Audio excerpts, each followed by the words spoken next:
Olá, pessoal! Dando sequência à disciplina de análise sensorial, hoje nós vamos falar sobre os testes discriminativos, de comparação pareada, ordenação e de similaridade. Ao final dessa aula, eu espero que vocês consigam conceituar os testes de comparação pareada, de similaridade e de ordenação, diferenciando as características de cada um desses testes, e depois espero que vocês consigam simular a condução de cada um desses testes. Bom, vamos começar falando então sobre o teste de comparação pareada.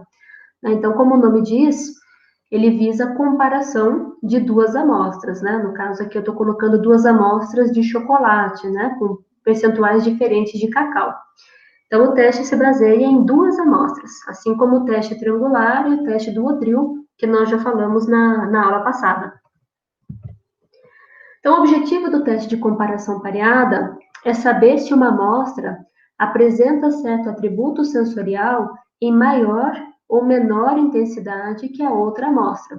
Então, eu vou servir duas amostras para o provador e, diferentemente dos testes triangular e duodril, onde se pedia para o provador identificar a amostra igual ao padrão, no caso do duodril, ou a amostra diferente, no caso do teste triangular, mas de uma forma global, sem direcionar para um determinado atributo, no teste de comparação pareada, a gente vai direcionar o provador, a atenção do provador, para um determinado atributo.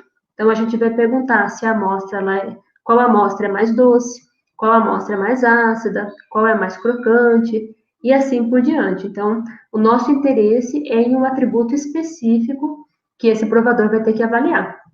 Então, nós chamamos esse teste de um teste direcional.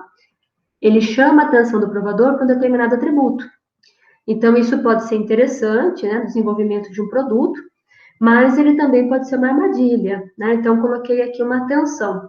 Se você está testando se a troca de ingredientes afeta o produto, e você aplica esse teste, você está assumindo que a troca estará afetando somente esse atributo, o que pode não ser verdade. Então, por exemplo, se eu estou pedindo para o provador avaliar a doçura de um determinado produto, então o provador ele vai se concentrar em qual amostra é a mais doce. Mas se eu estou desenvolvendo um novo produto, pode ser que não só a doçura seja um fator, um atributo de diferença no produto. Pode ser que um outro atributo também seja diferente, né? Talvez até mais diferente, chame mais atenção do provador na hora dele escolher esse produto para adquirir, por exemplo, e eu não estou avaliando no teste. Teste de comparação pareada, eu vou avaliar um único atributo, né? Então, essa é a atenção que a gente tem que ter. Por exemplo, né, o suco de laranja. É muito comum a gente avaliar, por exemplo, a acidez do suco de laranja. Mas o suco de laranja também, a aparência dele é um fator que interfere muito na compra. Então, às vezes, eu estou direcionando a atenção do provador para um atributo, no caso, a acidez, mas pode ser que a acidez para ele esteja ok, mas a aparência já seja um atributo que vai interferir na compra, né? Ou um atributo que indique, né, identifique que há diferença entre as amostras, e essa diferença pode incomodar o provador. Então, é só essa atenção, né, que o teste de comparação pareada ele é direcionado para um determinado atributo. E isso pode ser interessante em alguns casos ou não. Então, o princípio do teste, cada provador vai receber duas amostras codificadas e é solicitado que ele identifique a amostra que apresenta maior intensidade daquela determinada característica que eu estou testando. Por exemplo, doçura, né? Então, eu vou perguntar qual a amostra mais doce. Mais doce, mais salgada, mais ácida, mais crocante, com uma textura mais arenosa, o atributo que a gente tiver interesse em avaliar no produto. Então, aqui a gente tem, né, como as amostras seriam servidas para o provador numa bandeja, né? Então, as duas amostras, elas têm que estar codificadas com um código de 3 dígitos, extraídos daquela tabela de números ao acaso. Então, as duas amostras são servidas da forma mais homogênea possível, é um teste de laboratório, então todas as condições têm que estar controladas. A gente serve também um copo de água para o provador, então, beber a água entre as amostras, né? Um guardanapo e a caneta, o lápis, borracha e a ficha para o provador. No caso do teste de comparação pareada, o modelo de ficha é esse aqui. Bem simples, né? Bem direto. Prove as amostras codificadas da esquerda para a direita e circule abaixo o código da amostra mais ácida. Então, a gente coloca aqui o código das duas amostras, né, mantendo, né, a mesma codificação e a mesma ordem que a gente serviu aqui na bandeja para o provador, tá? Para que ele não se confunda na hora de fazer o teste. Bom, a equipe de provadores é uma equipe muito semelhante, né, uma composição semelhante ao teste do Duotril. Então, o ideal é que a gente tenha, no mínimo, 30 provadores. Esses provadores não precisam ser treinados, né, eles devem ser selecionados. O ideal é que a gente consiga, então, né, ter certeza de que esses provadores conseguem detectar o atributo que está sendo avaliado, né, mas não necessariamente eles precisam ser treinados. A gente faz o treinamento se aquele atributo que o provador for avaliar é um atributo que não é muito familiar, né, um atributo difícil de ser identificado. Por exemplo, odor oxidado em óleo.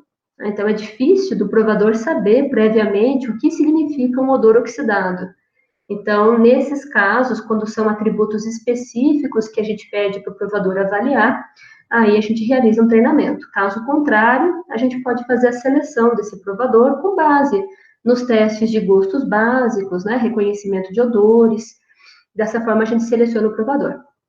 Então, no mínimo 30 provadores, mas em geral a gente trabalha, né, com equipes entre 20 e 40 provadores.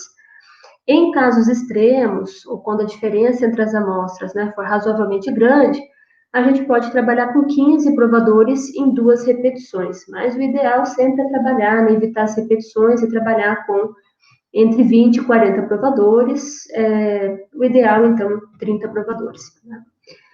E aqui, da mesma forma que no teste do Duotril, se o provador ele não consegue detectar a diferença, ele vai ser forçado a escolher. Ele tem 2 amostras.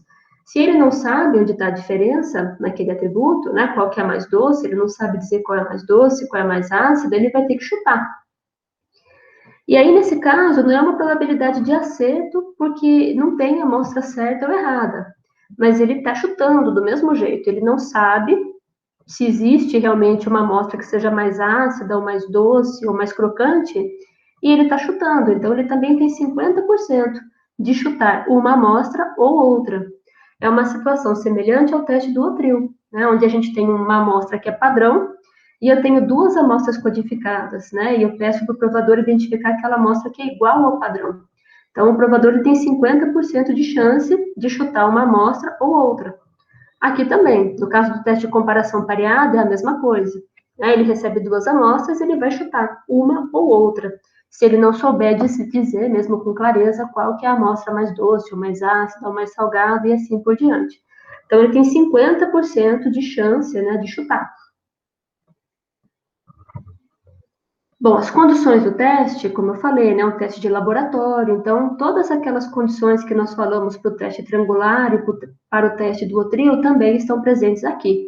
Cabines individualizadas, controle das condições ambientais, controle também e padronização na hora de apresentação das amostras, né, então amostras apresentadas de forma homogênea, com o mesmo peso, volume, formato, servidas em recipientes iguais, mesma temperatura, e servir as amostras em todas as combinações possíveis, né, para a gente manter o balanceamento. No caso do teste de comparação pareada, o balanceamento é mais simples, né, de todos os testes sensoriais.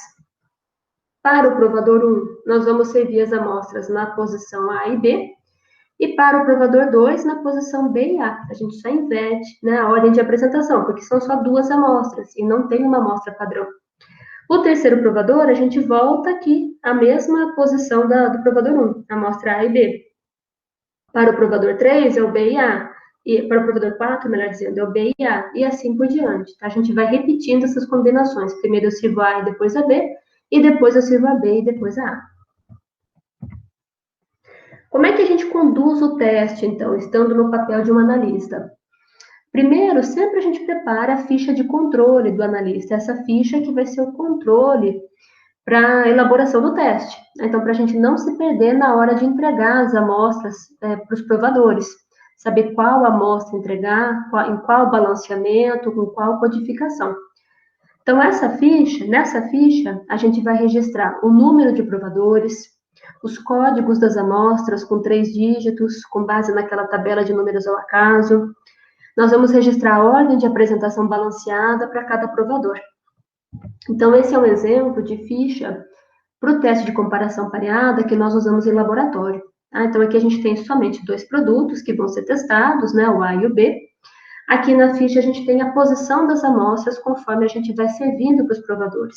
Então, no provador 1, eu vou servir a amostra A primeiro e depois a B. Para o provador 2, a B primeiro e depois a A. Para o provador 3, volta na mesma posição do 1, né? Primeiro a amostra A e depois a B. Para o provador 4, a B e a A, e assim por diante. Só existem essas 2 posições para a gente alternar. Então, selecionando, né, 2 números aqui, com base na tabela de números ao acaso, a amostra A, então, seria 685 e a amostra B, o 903. Fazendo o balanceamento, então, a amostra A é o 685, a amostra B, o 903. Então, para o provador 1, eu vou servir a bandejinha com as amostras codificadas dessa forma. Tá? Então, se for um suco, eu vou servir num copinho de café. Então, o primeiro vai ser 685 e o segundo, o provador vai receber a 903. Para o segundo provador, eu vou inverter. Então, a primeira amostra que ele recebe é a 903 e a segunda é a 685. E assim por diante. Tá? Então, eu vou mantendo essa proporção aí do A e o B e depois o B e A. Bom, ainda com relação à condução do teste, depois que a gente preparou a ficha de controle, nós temos que preparar as fichas que vão ser entregues para os provadores, com a instrução do teste de comparação pareada. Depois nós codificamos os recipientes das amostras, preparamos as amostras para os provadores, colocando as amostras nos recipientes, né? Se forem no suco, como eu falei, então, nos copinhos de café já codificados. Organizamos as bandejas para os provadores, colocando as amostras da esquerda para a direita, né, conforme a ordem do balanceamento já previamente definida, e forneço um copo com água para cada provador e o guardanapo de papel. Conduzo o teste servindo as amostras para cada provador. Ao lado das bandejas, a gente sempre coloca, né, a ficha de avaliação, lápis, borracha. Depois que o provador termina de fazer o teste, nós recolhemos as fichas individuais e passamos o resultado dessas fichas para a nossa ficha de controle lá do analista, para nós podermos analisar os dados. Então, vamos supor que a gente acabou de conduzir o teste, recebemos, então, as respostas dos provadores e precisamos colocar aqui na nossa ficha de controle, nessas respostas. No caso do teste de comparação pareada, ele difere do teste triangular e do teste duotril, porque ele não tem resposta certa ou errada. Né? Então, o provador ele vai marcar aquela amostra que, na opinião dele, é a mais doce, ou é a mais ácida, ou é a mais crocante. Então, eu não tenho respostas corretas ou erradas, como eu tinha nos outros testes. Né? O que eu vou marcar, então, aqui? Na coluna aqui da direita, eu vou marcar a resposta do provador, da forma como ele colocou. Então, o primeiro provador, vamos supor que ele marcou que a amostra mais ácida era 903. O segundo provador marcou a 685. O terceiro provador marcou a 685. E o quarto provador, a 685 também. Então, o que eu vou fazer é contar o número de julgamentos que eu tenho, quer dizer, o número de provadores, né? E marco aqui embaixo o número de provadores. E eu vou marcar o número de respostas coincidentes. Então, eu vou contar quantas pessoas acharam que a amostra mais ácida é a 903 e quantos acharam que a amostra mais ácida é a 685. Aquela amostra que ganhar, né, que tiver o maior número de citações, esse número aí de respostas vai ser o que eu vou utilizar para comparar com o número tabelado. No nosso caso aqui, uma resposta só indicou a 903 e 3 indicaram a 685. Então, é o 3 que eu vou marcar aqui como resposta coincidente. E é o número que eu vou utilizar para comparar com o valor tabelado. Está na tabela do teste de comparação pareada. Bom, então, para analisar os resultados, eu verifico o maior número de respostas coincidentes e esse número eu comparo com uma tabela do teste de comparação pareada, que foi calculado com base no teste de quadrado, que eu já expliquei para vocês na aula anterior, né, para o teste triangular e para o teste duotril, e vou retomar nessa aula aqui também de novo. Então, a gente compara o valor que nós encontramos no experimento com o valor tabelado, considerando, então, um nível de significância de 5% ou menos. Se o número de respostas coincidentes, né, que nesse caso a gente chama, né, não é a resposta correta, é uma resposta coincidente, ele for maior ou igual ao número mínimo que a gente encontrou lá na tabela, eu concluo que há diferença sensorial entre as amostras ao nível de significância testado, que geralmente a gente considera como 5%. Então, vai haver diferença sensorial quando o número de respostas coincidentes for maior ou igual ao número tabelado. E a diferença sensorial vai ser naquele atributo específico, que é o que eu estou avaliando no teste de comparação pareada.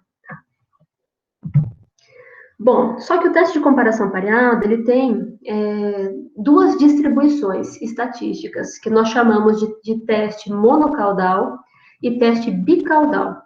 Quando nós procuramos lá na literatura, nas referências, essas tabelas sempre aparecem, né? O teste monocaudal e o teste bicaudal.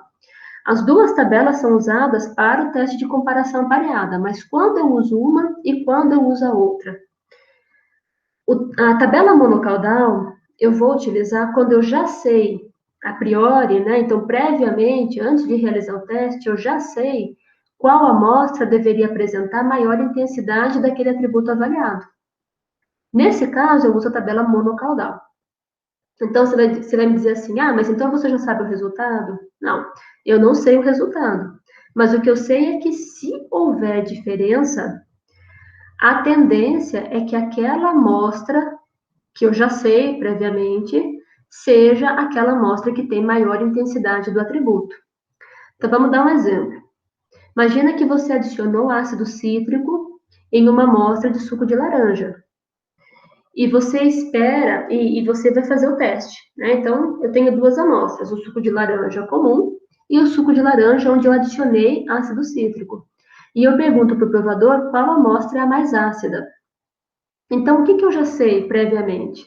Se houver diferença, então eu não sei dizer se realmente as pessoas vão conseguir detectar essa diferença de acidez.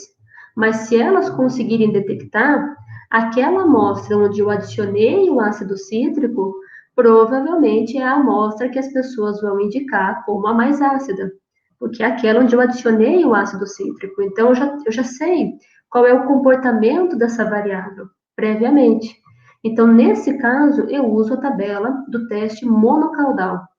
Eu já tenho uma tendência, né? Eu já sei qual que vai ser a direção da avaliação dos provadores, porque eu sei como foi feita a formulação e que existe uma diferença que me permite, né, dizer essa tendência do consumidor. No caso aqui foi o ácido cítrico. Então, adicionei ácido, eu estou perguntando qual é aquela que tem maior acidez. A tendência é que, se as pessoas perceberem acidez, elas percebam que a amostra que tem o ácido cítrico é a amostra mais ácida. Deixa eu dar um outro exemplo. Se a gente for testar, por exemplo, dois chocolates, né, meio amargo, né? Então, um com 40% de cacau e o outro com 70% de cacau. E eu estou perguntando qual a amostra mais amarga.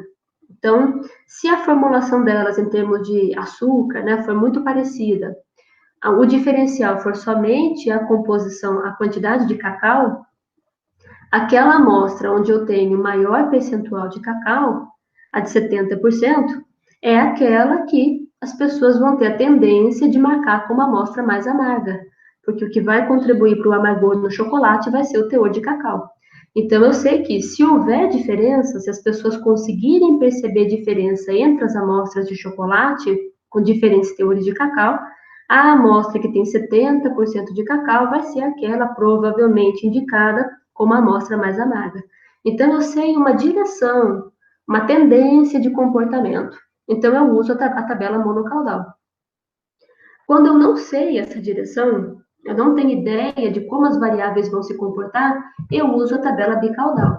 Então, se eu não sei previamente qual amostra deveria apresentar maior intensidade do atributo avaliado, eu uso a tabela de comparação pareada bicaudal.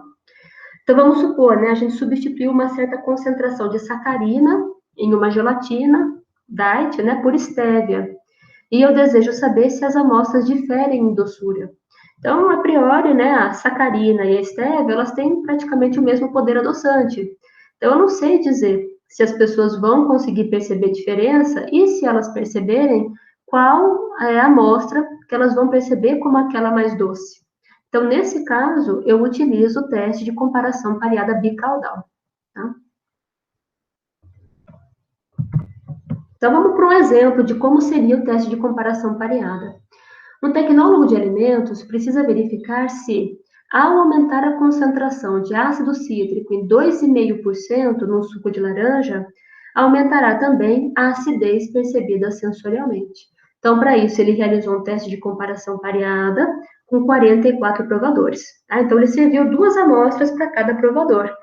Uma amostra de suco de laranja tradicional e uma na qual ele adicionou os 2,5% de ácido cítrico. E ele perguntou, então, para o provador, ele pediu, né, para o provador experimentar da esquerda para a direita e indicar a amostra mais ácida.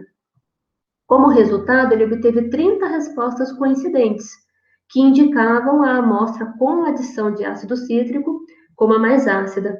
Então, qual que é a conclusão do teste? Será que houve diferença sensorial entre as 2 amostras, né, de suco de laranja tradicional e aquela com adição de ácido cítrico? Então, primeiro, a gente tem que considerar aquela amostra, né, o número de respostas, o maior número de respostas. Né? Então, foram 44 provadores. 30 respostas coincidentes indicaram a amostra com ácido cítrico como a mais ácida. Então, 44 menos 30 são 14. 14 provadores indicaram que a amostra de suco de laranja tradicional era mais ácida. Então, qual o valor que eu vou comparar com uma tabela? O valor maior, né? Então, as 30 respostas coincidentes, que indicavam, então, a amostra com adição de ácido cítrico como aquela mais ácida sensorialmente.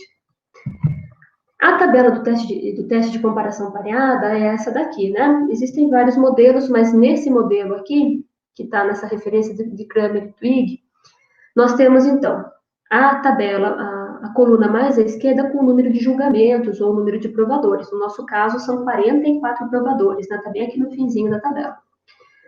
Essas 3 próximas colunas aqui, elas trazem o mínimo de respostas corretas necessárias para a gente estabelecer a diferença, né, estatisticamente, né, considerando, então, 3 níveis de significância, 5%, que é o que a gente trabalha, né, normalmente, 1%, estou sendo ainda mais rigorosa, né, 0%. Esses 3 valores se referem ao teste bicaudal. E nas colunas seguintes, é a mesma coisa, só que para o teste monocaudal. No nosso caso aqui, qual tabela que a gente vai usar? Bicaudal ou monocaudal? Nós vamos trabalhar com a tabela monocaudal, porque eu já sei previamente que eu adicionei ácido cítrico em uma amostra. Então, a tendência que eu tenho é que, se eu estou perguntando qual a amostra mais ácida, se houve diferença, os provadores vão indicar como a amostra mais ácida aquela na qual eu adicionei o ácido cítrico. Então, eu sei mais ou menos, né, qual é a tendência, qual é o comportamento desse provador. Então, eu vou utilizar a tabela do teste monocaudal.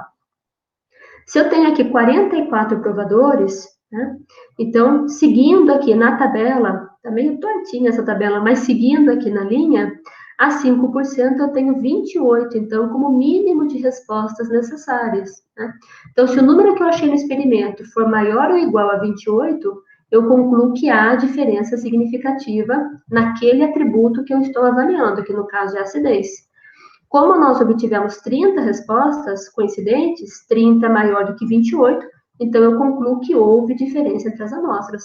As pessoas perceberam, os provadores perceberam diferença em acidez nos 2 sucos de laranja, e aquela amostra onde eu adicionei o ácido cítrico foi percebida pelos provadores como uma amostra mais ácida. Tá? Tudo isso a 5% de significância. Então, é isso que eu marquei aqui do ladinho, né? Como se sabe qual amostra possui maior acidez, nós utilizamos a tabela monocaudal. Para 44 respostas e 5% de significância, o mínimo de aceitos que nós precisamos seria de 28. Como nós obtivemos 30 respostas coincidentes, concluímos que há diferença entre as amostras ao nível de 5% de significância, e aquela que teve adição de ácido cítrico é sensorialmente mais ácida. Notem que eu estou avaliando somente diferenças naquele atributo, né? O restante das amostras, se diferem ou não, eu não sei avaliar por meio desse teste. Ele é um teste direcional, ele está direcionando para uma determinada característica. Bom, Falando um pouquinho aqui da parte estatística, né? No vídeo anterior, nós falamos sobre o teste triangular e o teste duotril. E eu falei para vocês que esses dois testes, eles são testes de hipóteses. O teste de comparação pareada, ele segue a mesma linha. Ele também é um teste de diferença, ele também se baseia em hipóteses. E nós temos duas hipóteses formuladas: a hipótese nula e a hipótese alternativa. A hipótese nula é aquela em que as amostras são iguais. E a hipótese alternativa é aquela em que as amostras são diferentes. Então, para escolher qual dessas hipóteses é verdadeira, eu tenho que fazer um experimento, coletar os dados e escolher o teste estatístico para ser utilizado. Eu já tinha comentado no vídeo anterior que para o teste de diferença eu utilizo o teste de Q quadrado como estatística. Por quê? Esse teste ele vai avaliar a frequência com que um fenômeno ocorre na população. Então, no caso aqui do teste de comparação pareada, o que é que eu estou avaliando? Eu estou avaliando a frequência de provadores que acharam a amostra A mais doce, ou mais ácida, ou mais salgada, né, versus a frequência de provadores que acharam a amostra B como mais doce, ou mais ácida, ou mais salgada. Então, eu também estou comparando frequências. Nesse caso, então, a gente também utiliza o teste de Q quadrado para comparação pareada, assim como foi para o triangular e para o duotril. Então, na aula anterior, eu mostrei a fórmula do teste triangular, né, que a gente pode calcular o Q quadrado a partir dessa fórmula. Para o teste duotril e para a comparação pareada, nós temos uma fórmula um pouquinho diferente do Q quadrado. Como eu falei para vocês, nós não precisamos calcular o Q quadrado, porque nós já trabalhamos com as tabelas prontas desses testes, que foram elaboradas com base nesses cálculos. Eu estou só mostrando para vocês de onde veio, né, de onde surgiram aqueles números tabelados. Então, aqui a gente tem as fórmulas do teste de comparação pareada e duotril, e aqui do teste triangular, onde o valor de XA é o número de observações favoráveis à amostra A, o número de XB é o número de observações favoráveis à amostra B, e o N é o número total de observações, né? Então, o número de provadores. Então, eu faço o experimento, calculo o valor de Q quadrado e comparo esse Q quadrado calculado com o Q quadrado tabelado. Se o Q quadrado calculado for maior ou igual ao tabelado, eu rejeito a hipótese nula de que as amostras eram iguais e concluo pela hipótese alternativa, ou seja, as amostras são diferentes. É isso que a gente tem feito, né, nos três testes, no triangular, no duotril e no comparação pareada. A diferença é que nós já trabalhamos com tabelas prontas, com base no número que a gente encontra no experimento. Eu não preciso calcular o valor do Q quadrado.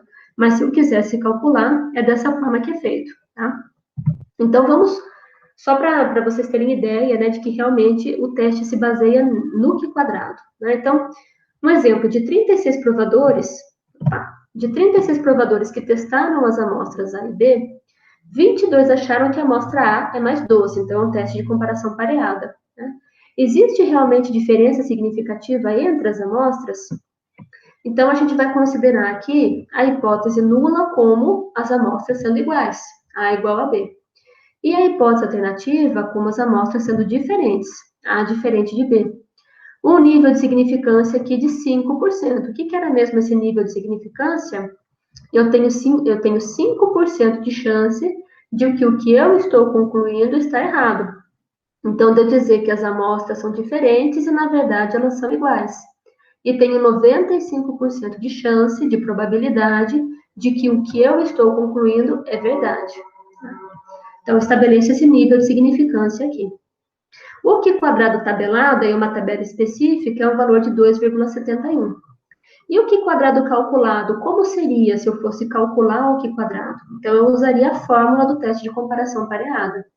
Ou seja, é o número de observações de A, da amostra A, que aqui no caso foi 22, menos o número de observações da amostra B.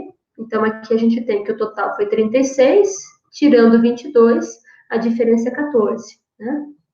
Tudo isso eu vou retirar 1, que é a fórmula fixa já, né? E esse valor eu vou levar ao quadrado. E vou dividir pelo número de provadores, que no caso foram 36. O resultado, então, é de 1,36. Tá? Então, eu vou comparar esse 1,36 calculado com o valor tabelado. Como ele é menor do que o valor tabelado, Eu aceito a hipótese nula de que as amostras são iguais e concluo que não há diferença significativa entre as amostras A e B com relação à doçura ao nível de 5%. Tá? Só para vocês verem, então, que é possível fazer o cálculo do Q quadrado, né? E a gente conseguir realizar a conclusão do teste normalmente, né? Aliás, essa é a base para se obter aquelas tabelas já prontas dos testes, que são aquelas que a gente utiliza. Tá? Então, aqui eu falei para vocês do erro associado ao alfa, né? Ao nível de significância. Esse erro aqui, alfa, o erro tipo 1, é um tipo de erro que acontece nesses testes. Mas o que eu quero chamar a atenção para vocês? Todo teste de hipótese, ele inclui probabilidade de acerto ao acaso. Então, a gente sempre corre o risco de cometer dois tipos de erros, né? O erro tipo 1 ou alfa, que é aquele que eu venho falando para vocês sobre esse erro desde o teste triangular, e agora, um outro erro que eu vou falar para vocês, que eu não tinha comentado até então, que é o erro tipo 2 ou beta. Tá? Então, só retomando, o que é o erro tipo 1 ou alfa? Como eu falei, o teste de hipótese, ele tem aquelas duas hipóteses, né? H0 e a hipótese alternativa. No erro tipo 1 ou alfa, é aquele erro onde eu rejeito H0, mas H0 é verdadeira. Ou seja, as amostras, elas são, na verdade, iguais, mas eu estou afirmando que as amostras são diferentes.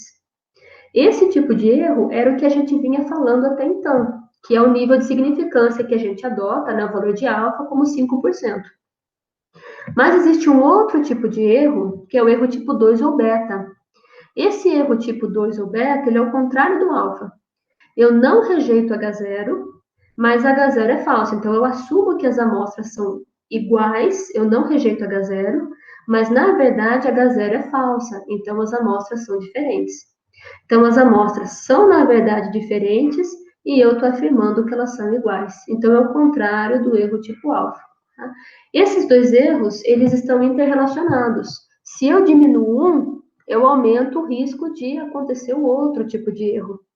Jamais eu vou realizar um experimento e vou conseguir zerar, não ter nem o erro tipo 1 e nem o erro tipo 2. Né? Como eu trabalho com hipóteses, com possibilidade de acertos ao acaso, eu sempre corro o risco de ter ou o erro tipo 1, ou o erro tipo 2, ou mais ou menos de cada um desses tipos. Então, o que eu faço? Eu vou ter que controlar mais um tipo de erro ou mais um outro tipo de erro. E aí depende da situação do experimento, depende do meu objetivo. Tá? Então, se eu estou desenvolvendo novos produtos e eu preciso evitar o erro de dizer que o produto ele é diferente ou melhor, mas na verdade ele não é, então eu tenho que ter o maior controle sobre o erro tipo 1. Tá? O erro tipo 1 ou tipo alfa, né, que era aquele no qual eu digo que as amostras são diferentes, mas na verdade elas são iguais. Então, eu estou desenvolvendo um novo produto, estou dizendo que ele tem um diferencial em relação ao que tem no mercado, e na verdade ele não tem, ele é igual aos demais, eu estou incorrendo no erro tipo 1. Tá? Então, eu preciso ter o maior controle desse erro tipo 1. Eu quero realmente demonstrar a diferença. Então, esse erro é um erro que o laboratório de desenvolvimento de novos produtos deve evitar. Se eu estou realizando um teste, né, e esse teste é realizado com o objetivo de desenvolver um novo produto, eu estou dizendo que esse produto é inovador, ele é diferente em relação a outros produtos do mercado, eu tenho que ter o maior controle sobre o erro tipo 1, que era o que a gente vinha fazendo até então. Mas eu tenho uma outra situação. Eu posso ter uma situação em que eu estou, por exemplo, substituindo um ingrediente, substituindo alguma coisa no processo, numa embalagem, né? E eu preciso evitar o erro de dizer que o produto não sofreu alteração, quando na verdade houve alteração. Então, esse erro, né, é o erro tipo 2. Eu estou dizendo que as amostras são iguais, mas na verdade elas não são, elas são diferentes. Então, eu quero demonstrar, nesse caso, a similaridade. Eu quero dizer que as amostras são iguais, mas eu posso incorrer no erro de que essas amostras não sejam iguais. Então, esse é o erro que o laboratório de controle de qualidade deve evitar. Então, imagina, por exemplo, uma grande empresa, uma multinacional, né, que tem um produto reconhecido, famoso, que todos os consumidores já sabem qual que é o sabor, a aparência, a textura daquele produto. Se eu faço alguma alteração de ingrediente, ou de processo, ou de embalagem, o interesse da indústria é que esse produto continue tendo as mesmas características do produto anterior, né, da formulação antiga, ou do processo antigo, porque é um produto que já é reconhecido. Eu não quero que os consumidores estranhem ou falem, tem alguma coisa diferente nesse produto. Ele já tem uma marca reconhecida. Então, nesse caso, quando eu estou fazendo controle de qualidade, é mais interessante controlar esse erro do tipo 2, tá? De eu evitar, na verdade, o que eu estou fazendo é mudar a característica do produto, mas eu estou dizendo que o produto é igual, que não houve alteração. Então, esse seria um erro muito crucial, muito importante, no caso do laboratório de controle de qualidade. Então, a decisão sobre qual erro controlar, ou quanto controlar, ela é conjunta das equipes de marketing e de análise sensorial. O que eu quero dizer é que a maioria dos livros, eles trazem tabelas apenas com valor de alfa, com o erro tipo 1. São raros os livros que trazem o valor também de beta do erro tipo 2. Mas, na verdade, as tabelas elas deveriam ser mais completas, elas deveriam ter tanto o valor do erro tipo 1 quanto do erro tipo 2. A nossa referência aqui da disciplina, né, a Dutkovsky, a Silvia Dutkovsky, o livro dela traz as tabelas já com os valores de alfa e de beta. Tá? Então, até agora a gente vem falando do valor de alfa, mas eu vou explicar agora para vocês o teste de similaridade, que ele se baseia, então, nesse valor de beta no erro tipo 2, para vocês perceberem a diferença. Então, vamos lá. O teste de similaridade. Qual que é o objetivo dele? O objetivo é ter um alto grau de confiança antes de concluir que duas amostras processadas ou formuladas de forma diferente são de fato iguais. Então, eu quero controlar o erro tipo 2. Né? Então, imagina que é um laboratório lá de controle de qualidade. Eu quero, por algum motivo, mudar alguma característica da formulação. Imagina que eu tenho, por exemplo, um fornecedor, né, de uma matéria-prima, um fornecedor mais em conta, está oferecendo uma matéria-prima mais em conta, e eu desejo saber se aquele produto é formulado com aquela matéria-prima mais em conta, se ele vai ter características sensoriais diferenciadas, se o consumidor vai conseguir identificar diferenças sensoriais nesse produto. Se ele conseguir identificar, isso é ruim. Se for uma marca reconhecida, imagina, né, aquele refrigerante de cola que todo mundo conhece, né? Se eu faço qualquer alteração na formulação dele, se os consumidores percebem essa alteração, isso pode ser muito ruim. Isso pode levar à rejeição do produto, porque já é um produto tradicional. Então, esse erro tipo 2, no caso do controle de qualidade, ele precisa ser controlado. E o teste de similaridade é uma forma de fazer isso. Então, quando é que eu uso esse teste? Quando o analista ele precisa ter um nível de confiança pré-estabelecido de que não mais que uma certa porcentagem da população perceberá a diferença entre os dois produtos. Então, garantir que ninguém vai perceber diferença é muito, muito difícil. O que a gente faz é estabelecer um percentual da população que pode perceber diferenças. E mesmo assim, isso não vai ser prejudicial, tá, para o lançamento desse produto com essa característica modificada. Então, eu utilizo esse teste na substituição de ingrediente por outro, em mudanças no processamento, em mudanças em embalagem. Tá? Então, eu posso utilizar esse teste para avaliar se não mais que um determinado percentual da população vai perceber diferença entre os produtos. Bom, então vamos para um exemplo. Né? Um produtor de um refrigerante de cola conhecido, tradicional, quer trocar o fornecedor do corante utilizado por outro fornecedor com esse corante mais em conta, mais barato. Como o produtor não quer correr o risco de colocar no mercado um produto diferente do tradicional, ele optou pelo teste de similaridade. Então, como é que ele fez isso? Ele recrutou, então, 60 indivíduos, né, que avaliaram duas amostras do refrigerante, né, o tradicional, uma amostra tradicional e uma amostra onde ele tinha o novo corante, né. A forma de analisar foi por meio do teste triangular. Então, mas eu estou falando que é um teste de similaridade, como é que eu coloquei aqui que é um teste triangular? O teste de similaridade, ele vai utilizar a estrutura do teste triangular. A forma de analisar os resultados é que vai ser diferente. Então, aqui no teste triangular, a gente tem os mesmos critérios já descritos na videoaula anterior, né, para o teste triangular. Então, também é um teste de laboratório, são servidas 3 amostras, né, 2 iguais e uma diferente. O provador tem que identificar aquela amostra que é diferente. Tá? Então, do mesmo jeito que eu expliquei lá para o teste triangular, a gente faz aqui no teste de similaridade. A diferença é que a gente geralmente trabalha com o número de provadores maior, né? E agora, na hora de fazer os cálculos, né, a apresentação dos resultados também é diferente. Tá? Então, fazendo o teste triangular, o analista obteve, então, que 19 provadores acertaram aquela amostra que era diferente.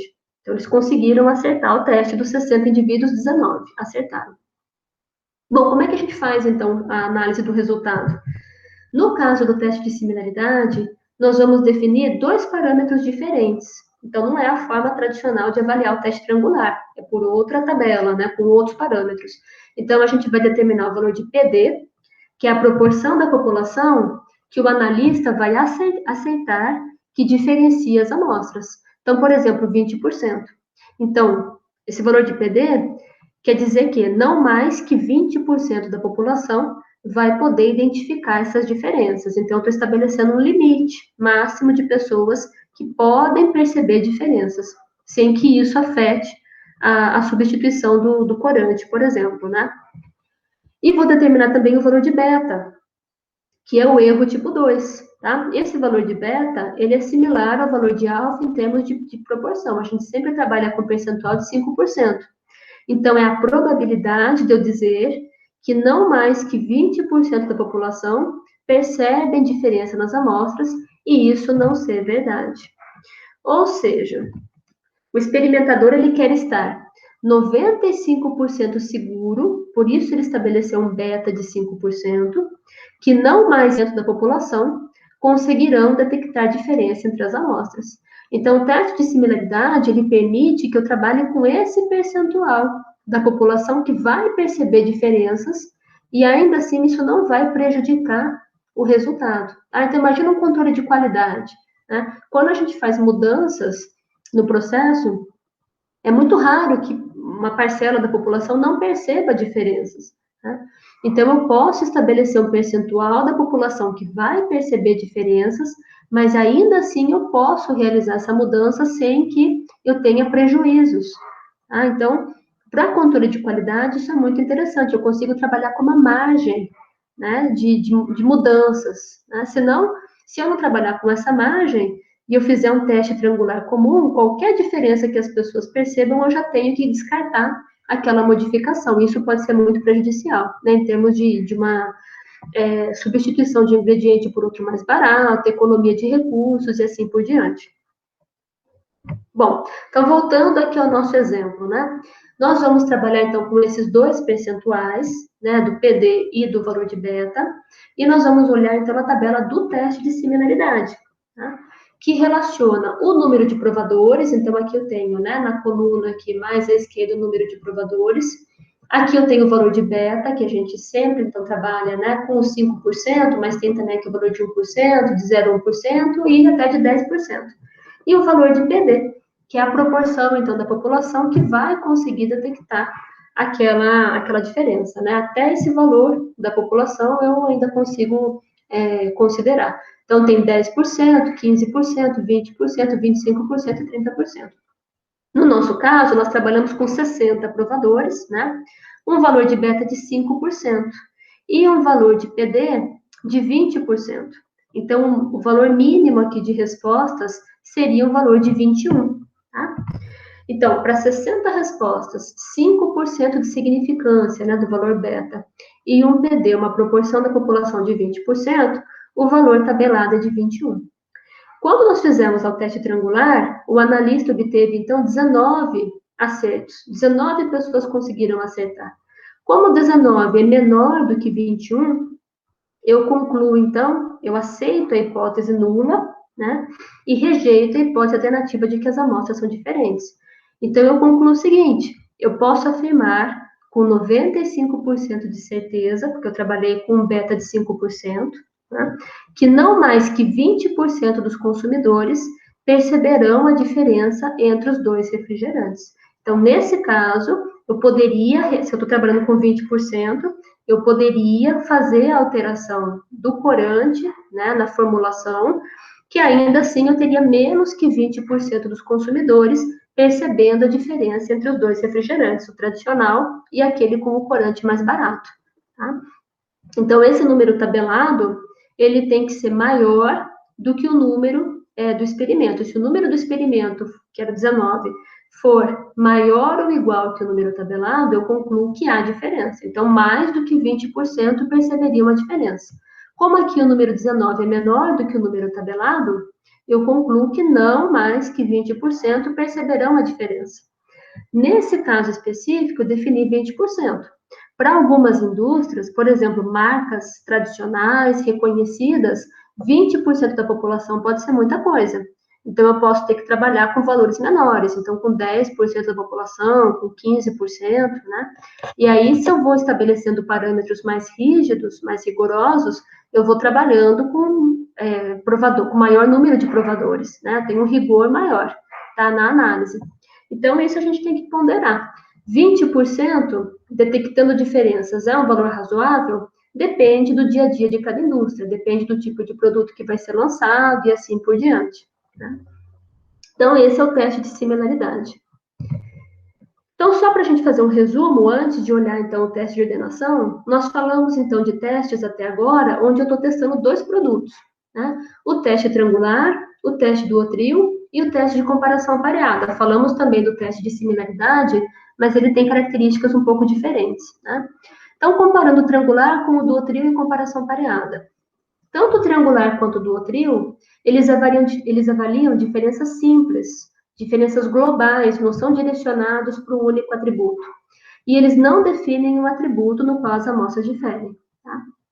Diferença entre eles, né? O triangular, ele gera, né, o maior esforço do provador, porque eu não tenho uma amostra padrão para esse provador comparar, e eu tenho maior fadiga sensorial por conta disso, né? Já o duotril, eu tenho uma amostra padrão, então eu gero menor fadiga sensorial que o teste triangular. E ele é indicado para amostras de sabores mais fortes, né? Porque eu tenho menos amostras para experimentar.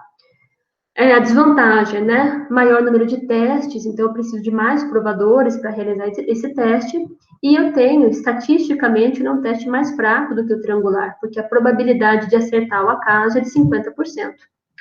No caso da comparação pareada, ele é um teste simples, porque o provador só prova 2 amostras, né? Ele tem fácil aplicação e entendimento.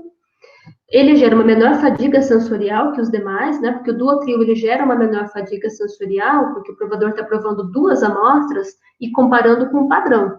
Então, ele já tem um padrão, isso gera menor fadiga sensorial. Mas, ainda assim, ele está provando 3 amostras, né? Porque ele experimenta o padrão também.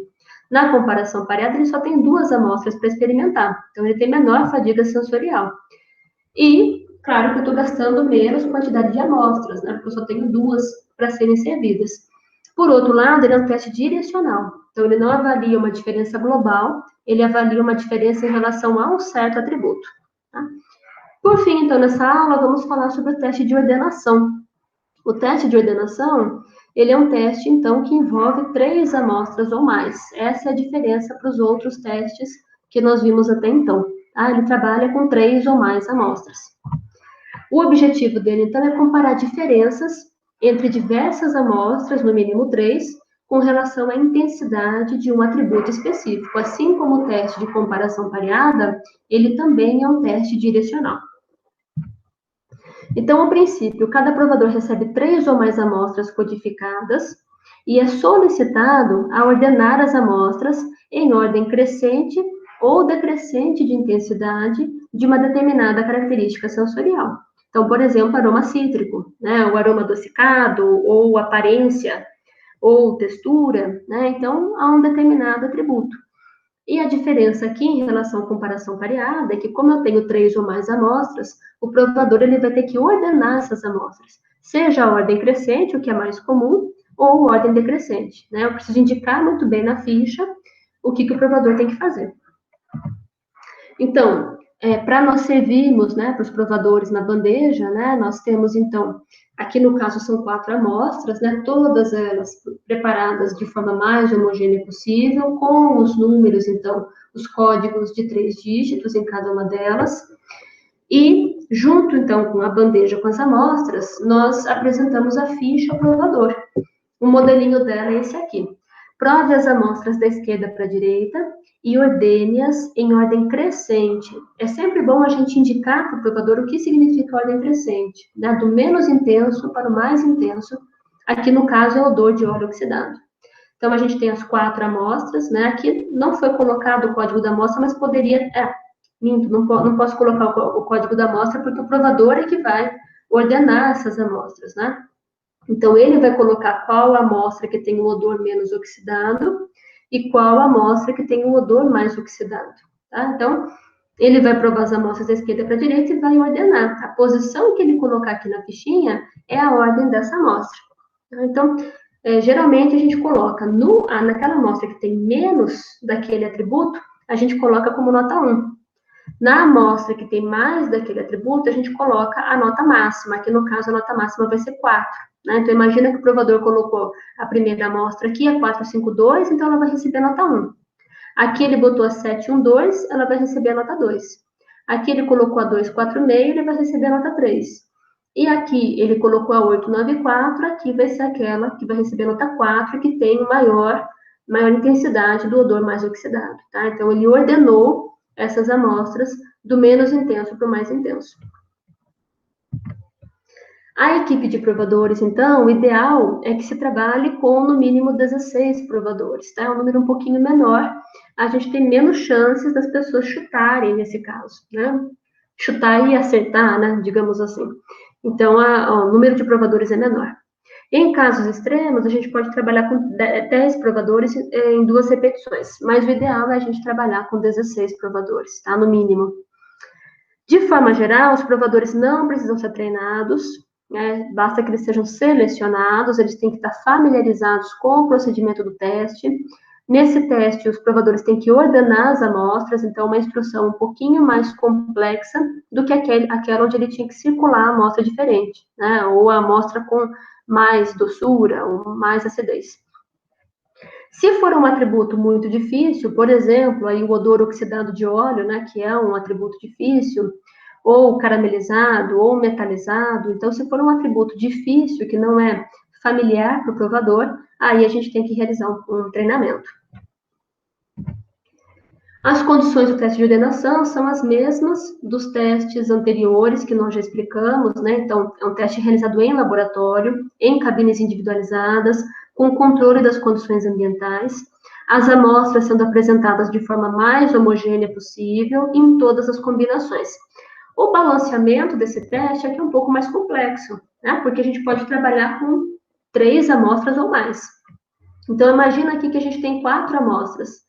Então, aqui eu vou ter várias formas de fazer esse balanceamento, né? De ordenar essas amostras.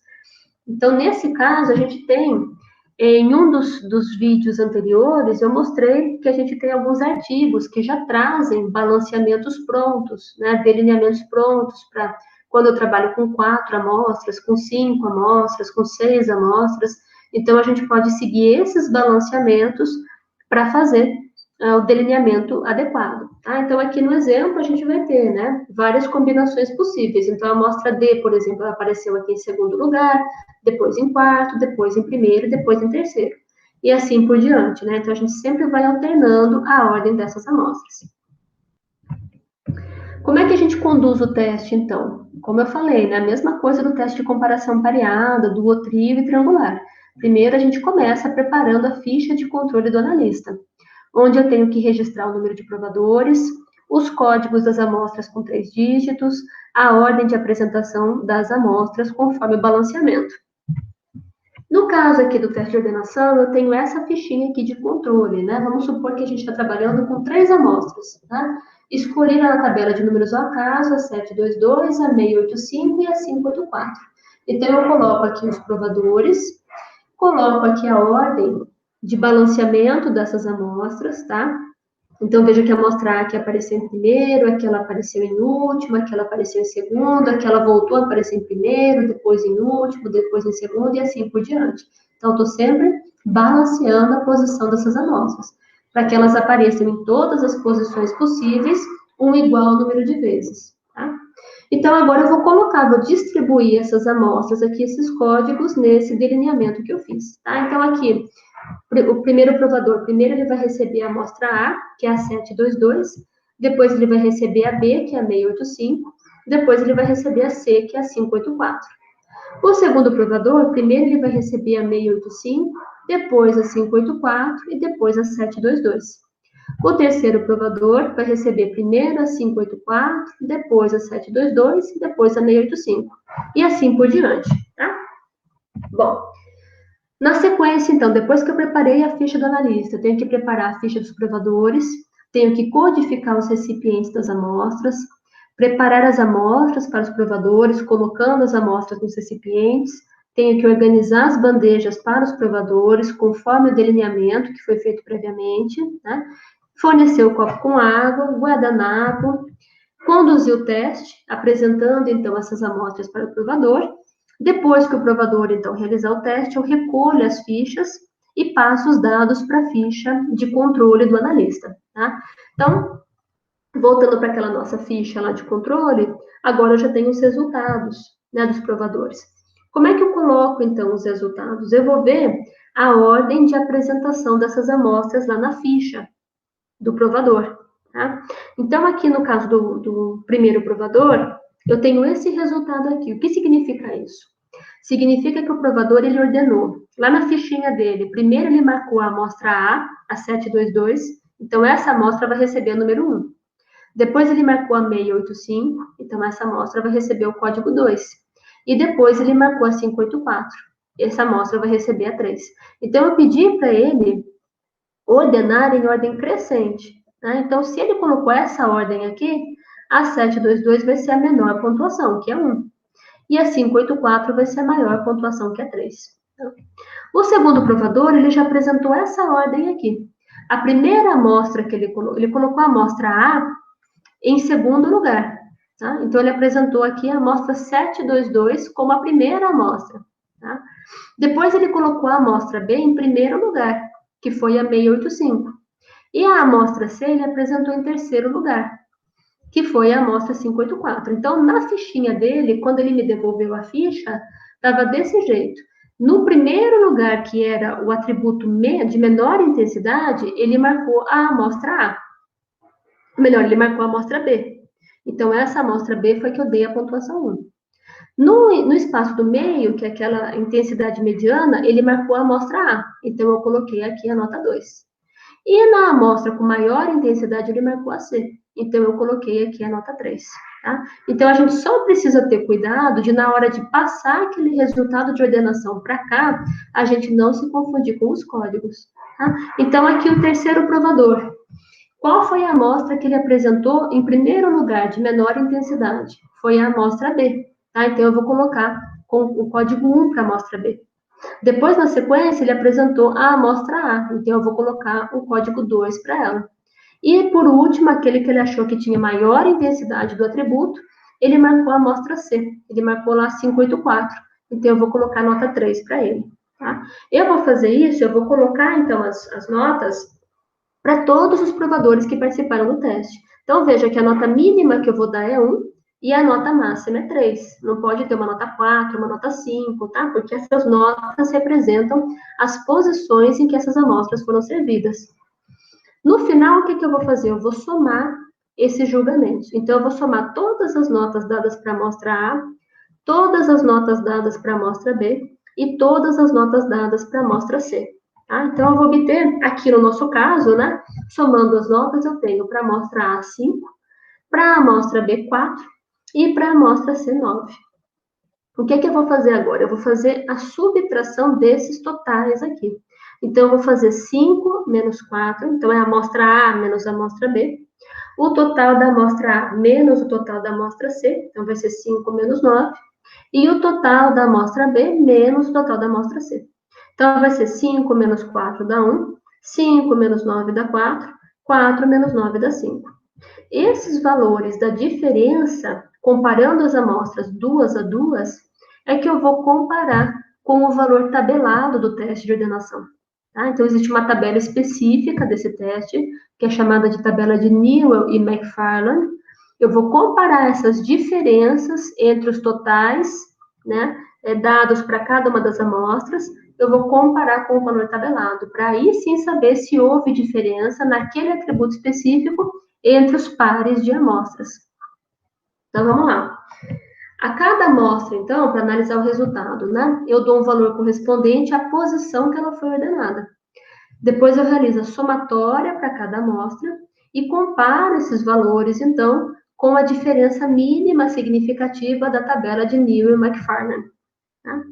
Se duas amostras diferirem por um número maior ou igual ao número tabelado, eu concluo que há diferença significativa entre elas no nível de significância testado. Vamos fazer um exercício, então, para ver isso na prática? Então, o teste de ordenação foi utilizado onde 17 provadores foram solicitados a ordenar 4 amostras de óleo em ordem crescente de odor oxidado. 1 a menos oxidada e 4 a mais oxidada. Os resultados estão expressos na tabela a seguir. Então, são 17 provadores, né? Cada um deles avaliou as 4 amostras de óleo, tá? E aqui já está expresso a ordem que eles deram, né, em ordem crescente. Então, esse provador 1 aqui, ele colocou na primeira posição da fichinha a amostra B. Ele julgou que a amostra B é aquela que apresenta o menor odor oxidado. Na sequência, ele colocou a amostra C, então, para a amostra C eu dou nota 2. Na sequência, ele colocou a amostra A, então eu dou nota 3. E a última amostra, aquela que ele achou mais oxidado, ele colocou na posição 4, né, que é a amostra D. Já o segundo provador, ele achou que a amostra A era a amostra menos oxidada. Depois, ele achou que era a amostra C, então aqui eu coloco 2, porque ele marcou na posição 2. Aqui eu dou nota 3, né, porque ele colocou na sequência a amostra B, na terceira posição, e por fim, na quarta posição, ele marcou a amostra D, ele achou que essa é a mais oxidada, tá? E assim por diante. O que é que eu tenho que fazer depois que eu marquei a resposta de todos os 17 provadores? Eu tenho que fazer o somatório de cada uma dessas amostras, tá? Então, eu faço o somatório. A amostra A a gente obteve como somatório 44, a amostra B 21, a amostra C 42 e a amostra D 63. O que é que eu vou fazer na sequência? Eu vou fazer a diferença entre esses somatórios, tá? Duas a duas para as amostras. Então, eu vou comparar a amostra A com a amostra B, a amostra A com a amostra C e a amostra A com a amostra D. Vou comparar a amostra B com a C e a B com a D. E vou comparar a C com a D. Então, eu faço todas essas diferenças. Cada uma dessas diferenças, eu vou comparar com o valor mínimo que eu achei na tabela de Newell e McFarland, que é a tabela desse teste de ordenação, tá? Na verdade, é uma das formas de fazer o teste de ordenação. A gente tem outras tabelas também, tá? Mas aqui no nosso caso, a gente vai trabalhar sempre com a tabela de Newell e McFarland. Bom, então vamos fazer aqui, vou calcular as diferenças entre as amostras duas a duas, né? Então vamos fazer aqui A menos B. Vai ser 44 menos 21, que dá o valor de 23. É esse valor aqui de 23 que eu vou comparar com o valor tabelado. O valor tabelado ele vai ser único para a nossa situação aqui do teste, 17 provadores e 4 amostras. Só que eu tenho que comparar esse valor com cada uma das diferenças entre os somatórios das amostras duas a duas. Então, olho na tabela de Newell e McFarland. Se esse valor aqui de 23 que eu calculei for maior ou igual do que o número tabelado, eu concluo que há diferença significativa naquele atributo que eu estou avaliando para essas duas amostras, no nível de significância que eu estou testando, que é de 5%. Então, aqui eu fiz todas as diferenças possíveis, como eu falei para vocês, tá? Então, comparei A com B, A com C, A com D, B com C, B com D e C com D. Então, fiz todas as diferenças. Esses valores aqui é que eu vou comparar com o valor tabelado. E qual que é esse valor tabelado? Né? Então, aqui eu coloquei a tabela de Newell e McFarland. Eu sei que a minha cópia aqui não está melhor, né? Para enxergar, mas Então, aqui a gente tem, na esquerda, o número de respostas, ou seja, o número de provadores, né, que fizeram o julgamento. Aqui em cima eu tenho o número de amostras, então eu tenho 3 amostras, 4, 5, 6, 7, 8, 9, até 12. Na verdade, essa tabela continua, eu aqui coloquei só até 12, né, que é o suficiente aqui para os nossos exemplos. E aqui todos esses valores, eles se referem ao nível de significância de 5%. Se eu quiser trabalhar com outro nível de significância, eu tenho que olhar outras tabelas. Então, aqui no nosso exemplo, a gente tinha 17 provadores, e nós tínhamos 4 amostras. Então, o número mínimo tabelado é 20. Tá? Então, para 4 amostras e 17 provadores, nesse número crítico aqui de 5%, né, nível de significância de 5%, o número, então, que eu tenho é de 20. Essa é a mínima diferença para estabelecer significância. Né? Aí eu vou comparar aqueles valores 2 a 2 com esse número 20. Então, voltei aqui nas diferenças, 2 a 2 das amostras, né? Então, vamos um por um, né? A menos B, a diferença que eu achei foi 23, essa é a diferença calculada. O número tabelado que nós achamos é 20. Como 23 é maior do que 20, eu concluo que há diferença entre essas duas amostras no atributo odor oxidado, né? A 5% de significância. Faço a comparação de A com C. Então, é 44 menos 42, o valor foi de 2. 2 é menor do que 20. Então, eu concluo que não há diferença entre essas duas amostras. Comparo A com D. 44 menos 63, o resultado foi 19. 19 é menor do que 20. Então, eu concluo que não há diferença significativa entre essas duas amostras. Faço B menos C. Então, é 21 menos 42, que dá 21. A gente trabalha sempre com módulo, né? Então, 21 é maior do que o valor tabelado 20. Concluo que há diferença significativa 5%. B menos D. 21 menos 63, o resultado é 42. 42 é maior do que 20, então há diferença entre as amostras. C menos D. 42 menos 63 dá 21. 21 é maior do que 20, então concluo que há diferença entre as amostras. Então, esse daqui já é o resultado do teste. Eu estou comparando as amostras 2 a 2. Só que ele é um resultado não muito elegante, né? Fica difícil de você conseguir visualizar esses resultados. Então, geralmente, a gente trabalha com uma tabela, né? E essa tabela pode ser apresentada de diferentes formas, como eu vou mostrar para vocês. Uma das formas de apresentar é essa daqui. Então, a gente coloca aqui uma tabela das diferenças significativas. Então, aonde tiver asterisco, significa que há diferença significativa entre as amostras. Onde não há diferença, a gente colocou o NS, né, de não significativo. Tá? Aqui eu coloco, então, a escala que foi trabalhada. 1 é o odor menos oxidado, até 4 mais oxidado. Aqui eu coloco as amostras, o total de ordenação dessas amostras, e aqui eu estou comparando essas amostras, tá? 2 a 2. Então, aqui nessa primeira linha lá, eu tenho A com A. Estou comparando duas coisas iguais, então eu posso pôr um tracinho, né? Um hífen, porque não tem sentido. A com B, a comparação foi significativa, a diferença foi significativa de 44 para 21, então eu marco um asterisco. A e C, não houve diferença significativa, então eu coloco um NS. A e D, não houve diferença significativa. B e A, eu já coloquei em cima B e A, então não preciso repetir, eu coloco um hífen. B e B, não faz sentido comparar ele com ele mesmo. B e C foi significativo, então eu coloco um asterisco. A diferença entre B e D foi significativa, então também coloco um asterisco. Tá? C e A, já coloquei em cima a significância. Aqui no caso não foi significativo. C e B também, já coloquei em cima, não preciso repetir. C e C não faz sentido comparar com ele mesmo, então coloco um hífen. E C e D foi significativo, tá? E aí o D já apareceu antes, eu coloco um hífen em tudo. Então, essa forma aqui de apresentar é uma forma mais elegante. Tá? Nos artigos, no relatório de empresa, essa é uma das formas de se apresentar. Fica mais nítido para você conseguir entender as diferenças sem precisar ficar como nesse slide anterior aqui, né? Com um monte de escrito, né? Então, aqui fica mais elegante. Sempre indicando, então, o que significa esse significativo. Aqui no nosso caso, é um valor de 5%. Tá? Bom, existe ainda outra forma de apresentar que é mais comum do que aquela outra que eu mostrei, tá? De apresentar os resultados.